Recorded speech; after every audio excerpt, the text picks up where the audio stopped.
I will be showing you everything you need to know about making pottery in the traditional Cherokee style. From home with inexpensive tools, you could possibly have your first pot made in as little as 7 days.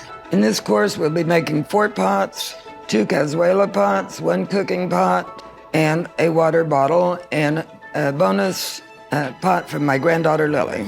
We will cover the basics of pottery making using traditional Cherokee methods of slab and coil building, using both commercial and native clay.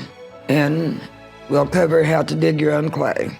We will show you several different ways to fire your pottery and a brief introduction to Cherokee tradition. In almost 40 years, I have taught hundreds of students. Some of them have gone on to be very successful. And now it would be my honor to teach you. You could become a professional potter, or you could make it for your own satisfaction. This is a good beginner course. Whether you think you're creative or talented, you may not think so, but I think with this step-by-step instruction, you will be able to do well.